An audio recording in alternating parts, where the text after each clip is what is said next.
All right, welcome to Gamer Not Gamer Reviews Frozen 2. I'm Chris. And I'm Tabitha. And we just got out of the movie theater after seeing Frozen 2, obviously. Spoiler warning right off the bat. Yes, spoilers, everyone. We'll just if give you you have all... not seen Frozen 2, please do not watch this video. Go watch the movie first and then come back. Yes, indeed. So... First impressions. First impressions. It was definitely good. It was a good follow-up to what was a good movie as well. I mean, it was incredible, the effects that they had in there, the different ways that they used the powers, everything. Mm-hmm. I mean, they brought the elementals in. That was kind of fun, just seeing how they kind of interact. Yeah, that's my first impression. I am totally obsessed with the music already. Into the Unknown is already my favorite song. Yeah, that happened. I would have to say both of Elsa's songs, as soon as they started playing, I made sure to bring the box of tissue. She did. She brought a whole box of tissue. I could not even make it through the first 5 minutes when she was singing to the voice. The singing sound. When she wakes up and she first really is acknowledging, okay, I've been hearing this for a minute. I have to wake up and say, who are you? You know? And I think that's really the theme of the whole show. Who are you? You know, what does it mean? What does it mean to be you? What does it mean to be the queen? What does it mean to be, even Anna? Yeah, what's her role in all of it, Because she's got to find her place in the world, too. It's like the first film was very much a coming into their own. Both of them.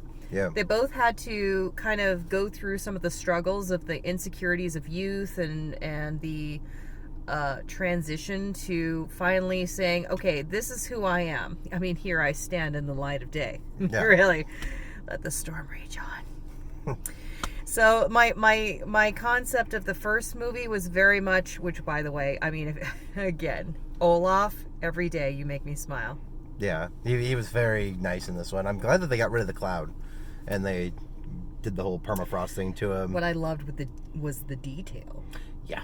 I mean, he had little snow crystals all over him. And then the kids are sitting there playing with him, shoving ice crystals in his skull.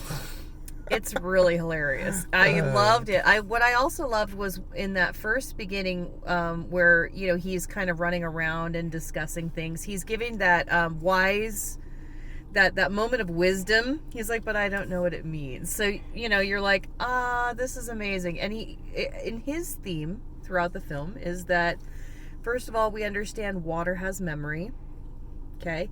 And then for him, as he goes on, he starts to go, okay, so I was really immature and almost an infant in the first movie. Yeah. But this movie, he's developing. He's moving growing. Almost like a teenager moving into adulthood, starting to go. He's asking the big questions. Yeah, I don't understand this, but I'm sure when I'm older, it's going to all make sense. And that's not real. No, it does never make sense. Never makes sense. Never. Nope. We're all just pretending. Yep. We all just seem like we know what we're doing, but we have no idea. And, I think that's really an important element to this film is that, everyone is doing the best they can, even in their adult phase. Very true. It just shows... It's not always easy to figure it out, but you still got to.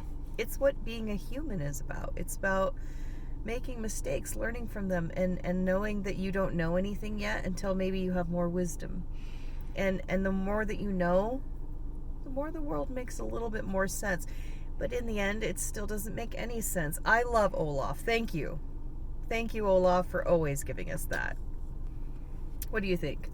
Olaf's character really advanced this Yes. Olaf's episode. character very much, he developed more. Back when he was first made, it's like he had kind of the mentality of a child. Right. Everything is just sunshine and rainbows. But in this one, he's a bit more grown up. Literally sunshine and rainbows when he sings that song, whatever snowman do in summer. Yeah. I love that. I mean, he's just, yeah. But now he's a little more weary. He understands, we melt. Yeah, life isn't all sunshine and rainbows. That's right.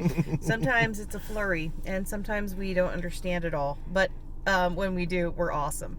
And I loved how he really was the embodiment of a youthful idea of what being an adult is. What I also loved in contrast was Anna is coming into her own as well. I felt like the last movie could it? I think the film actually really highlighted. I mean, you were naive. I mean, her man is basically every 5 minutes expressing as he's trying really hard to propose to her, and just keeps saying the wrong thing. Keeps like, and just gets her riled up. It's funny. But he's saying the things we all think. Yeah, I mean, you were incredibly naive. She's like, whoa. Scooting over. You think I'm crazy? He's like, as she gets the crazy look in her eye, you're like, I'm gonna go with no for my safety. Crazy might be a bit extreme in the words I was using, but you know what? Here's the thing. But was he wrong? No, not he was at all. not. So he was saying all of the things that we were thinking, and that was really, really great. And I really thought that Elsa's transformation in this episode. Because I want more. Yeah, no, I would be looking forward to a third one, but I could do a whole TV series of this. I'm surprised they haven't done a TV series of this. It's so good. Like lesser things have gotten TV series. This feels like the one that actually deserves it. I do feel like I don't know if we'll ever get it. The Disney shorts kind of give you that moment, if you will. Mm-hmm. That's great. I think overall, really an excellent job. I have not enjoyed many things, but this one I enjoyed. Yeah, I mean, overall, I mean, it's hard to describe how the movie was, because there was just so much going on. There were so many amazing effects that were used. I mean, the snow, I mean, they really put everything into it. Like, they have a little fire lizard who just jumps into a big old, like, pile of snow powder and just, like, lands on it and then just slowly sinks into it as he melts it. Oh my gosh, is that not funny. The cutest little creature ever? Never speaks. Well, I love it. Doesn't speak or anything, just lights everything on fire and licks its own eyeball. Like, that's its gimmick. Its gecko is so good. All right, so yeah, I would have to say that this was definitely an incredible improvement on the first one. Yeah. Such a good video. I loved it. I loved Frozen 2. I think I liked it better than Frozen 1, not because it was like... they had a lot more music in this one than they did in the first one. They told the story more through all the music. I felt like the first one was a little more Broadway. It's like, what did you think? And I thought that what should I know? Like, it was kind of a little bit Broadway, if you will. This one was a little bit more storytelling, proper. Storytelling through music is how this one was. A lot of it was music. Yeah. And what's nice is, like, you watch the commercials and stuff for it, and it's like half that stuff in there is just like a brief moment in the movie. So it's not like anything they showed in the trailers was like a major deal for the most part. So they didn't spoil anything with that. So that was kind of cool. Yeah, I have to say, if anyone has an opportunity to come and see Frozen 2, please see it. It's wonderful. If you get the chance to see it in 3D, like we saw it. Yeah, we did go to the 3D showing, and when she like freezes everything, the icicles are in the air everywhere. Woo, it's like up in front of you. It's actually pretty cool looking. Yeah. Like there's so much depth to the shot. Like it's a really cool scene to see. Yes. So in this episode, we definitely watched Frozen 3D. And that was excellent. It was worth it. Disney's always pushing the technological envelope, as they say. I think it has a lot to do with, the value, the content, the people. Everyone working there is doing a labor of love. I am always so excited to see what Disney has put together and the kind of value, the work, the effort. Can we just give a shout out to the animators? The cast, the crew, everyone who did everything they possibly could to make this awesome, because you know what, hands down, this was really good. This was great. This was phenomenal. I rarely will say that about many animated films, and I did not say that about several. One thing that I thought was really interesting in this movie is that they did a lot of callback to the first one. Like they don't normally do that in sequels anymore, where they pull in those kind of memories. Like, but they didn't take like forever to go like relive. Like they literally just quickly played the part that was needed and then moved on. So I loved Olaf's scenes where he actually played it out, and the people were like, "Oh, yes." Oh yeah, he did like the whole story of the first one in like 30 seconds. It was amazing. It was pretty funny. And then what was funny about that too is there's a little kind of blip at the end after the credits where he does that, but for was it Snowball is his name is yeah, right. Yeah, Isn't it Snowball is Snowball or the big one? Yeah, I think that's Snowball. I think. I could be wrong. Audience, please tell us. We know you guys know. I just let can't us think know of it right now. in the comment section. But yeah, that was funny. He did a whole thing, and hearing the big abominable snowman talk is scary still. Yeah, anyone who goes to see Frozen 2, you want to make sure to stay until the end, past the credits. You will be missing out. There is a little thing at the end, and it is great. I noticed literally everyone, as soon as the film was over, they all got up and walked out. And if one thing is sure about Disney, there's always something at the end of the credits. There is always something at the end. I think Marvel's really kind of put that as like a social norm now for it. I'll say this. You have about enough time as soon as the movie stops to go to the bathroom and come back. Yes. But, oh my gosh. What a great film. Yes. Very happy with it. Loved it. Like, I would probably go see it again, actually. I would definitely see this again. I would not see many things again. I'm pretty picky. I'm pretty picky. But this one, I would actually watch again in theater. And I have to say, anyone, if you get an opportunity, please go see it in theater. We want to support Disney. We want to support the people who are doing all of the work. Incredible animation, incredible production design. Really, really wonderful music. The musicians and the musical team, well done. All right, so if we were going to put that on a scale of 1 to 10, what would you rate this movie, Tab? Ooh, I got to give it like a 10, 11. 10 or 11, huh? 10 or 11. The music was so good. I want to go look it up. I want to know everything. I want to watch it again in theater with the 3D.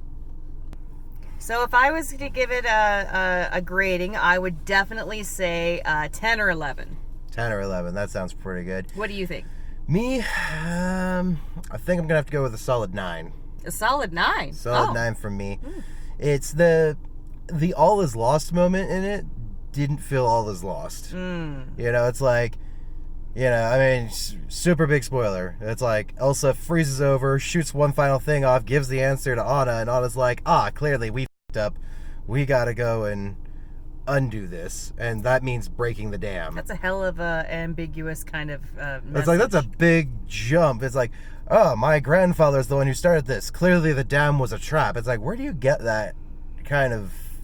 Unfortunately, I didn't see the connection there of how they would have thought that. I think the image of him about ready to cut off somebody's head is probably enough. Well, that just shows that your team started it. It doesn't show that you need to destroy the dam that was built to save everything. I think it comes down to sometimes what you don't know is something you don't know. So Anna had no reference whatsoever about the king actually doing it. In fact, she had no reference as to like what went wrong. Elsa got to see the whole thing of what went wrong, and she sent out a small beacon that would tell Anna something that would strike Anna, I think in particular, because Anna has a very strong moral fiber. But still, it's Anna saw that for what it was. It was a betrayal. Yeah, there is that, but it's like, I mean, it's still a big jump to assume that destroying the dam is what will save everything. But also destroying the dam means that your own kingdom gets destroyed in the process. So for that reason, you would say a 9 out of 10. Yeah, I couldn't believe that jump in logic. Because, I mean, they only referenced the dam like once in the whole movie, like in the start. And it's like how it was built to foster this friendship. But like Anna never was part of the conversations or scenes where the dam is the problem. So it's a huge jump in logic to think the dam has anything to do. The only thing that Anna's heard is from Kristoff saying, if that breaks, everyone's dead. So it's like, and she's like, it's like, we started this. Clearly, this was a trap. We must destroy it. I couldn't believe that jump in logic. That's the only hang up I had. Everything else was great, though. I feel like, what was really important was that the characters were doing the game charades. Oh, that was fun. What's happening here is that Anna and Elsa sucked at charades. Okay, they did. And yet, in this final moment, was it not a game of charades? I don't know. It's still To the dam, that, I mean, it's too big of a jump in logic. Sometimes, when it matters, you get it. No. I'm willing to go. I'm willing to stick by my conviction here. There's no way she would have known to break the dam. There's no logical way she should have known that. She was right, but that doesn't make it right. If I were to be more critical, I'd give it a 10. And the reason being, I thought the story was pretty good. I really genuinely think that Kristoff is almost the missing problem. He's the one thing that keeps really bringing you out of the story. Yeah, he is kind of a side story. And the music, here's the thing. I am actually obsessed with Jonathan Groff. He's probably one of my favorite thespians. He is so incredible. And that song that he did, if it weren't Lost for in the Woods. If it weren't for the funny, silly, ridiculous Sven's reindeer coming in. Okay, I'm about ready to reduce this. I'm bringing it down to a 9 just for that scene. So I think a 9. I think a 9 is where it sits because it's got a few little problems here and there. Overall, though, great story, great animation. I have to bring it down to a 9 purely for that whole scene. Honestly, the whole wedding and him proposing kept taking me out of the story. Just ask her, damn you. It's not even that. It's like, really, at this point, you haven't asked her?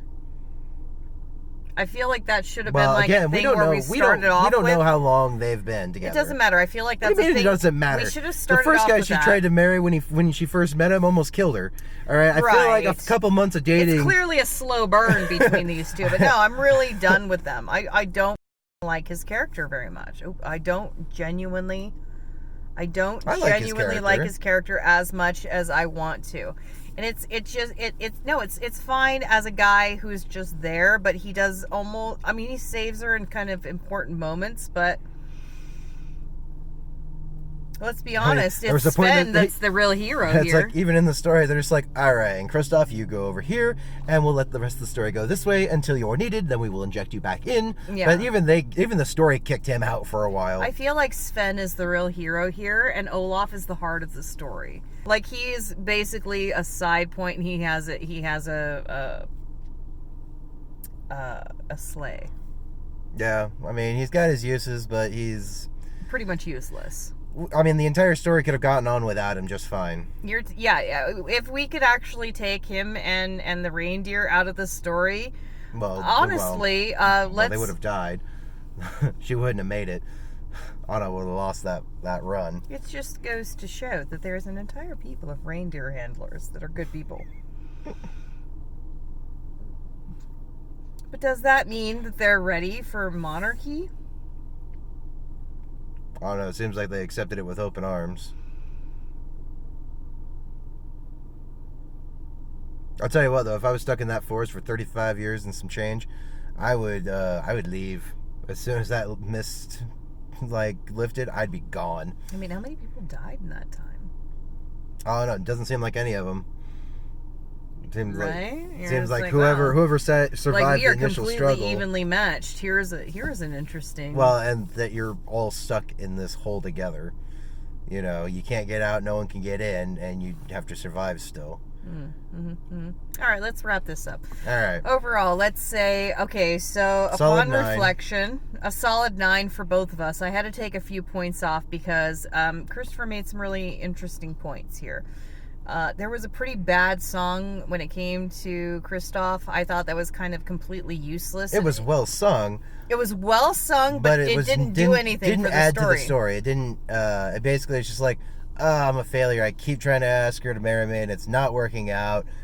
Are we drifting apart? Is that what this all means? It's like, yes, it can kind of fit the theme of the movie, but it didn't really fit the moment. But the point is that that whole, literally everything from Kristoff, other than the Hail Mary, could have been taken out.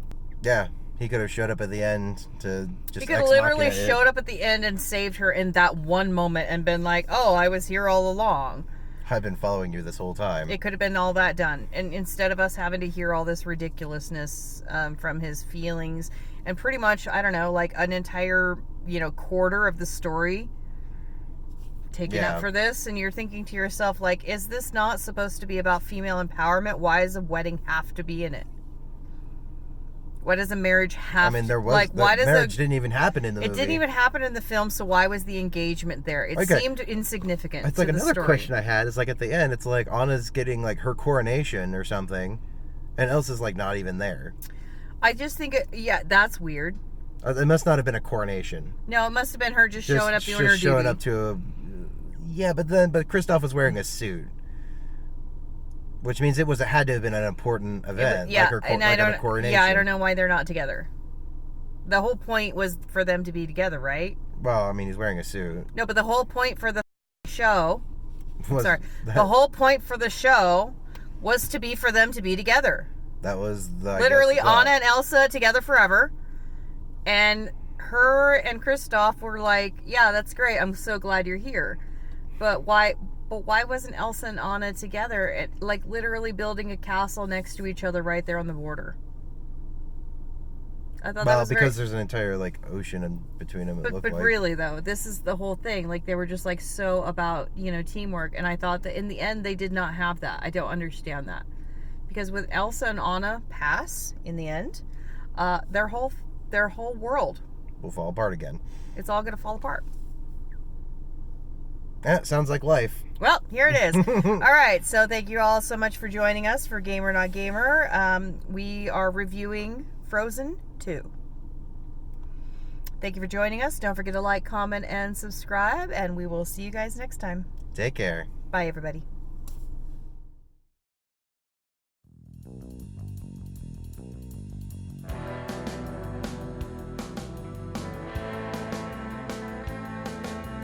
Hey everyone, thanks for watching. If you like what you saw, visit GamerNotGamer.com and support us through Patreon. Don't forget to like, comment, and subscribe, and we'll see you next time.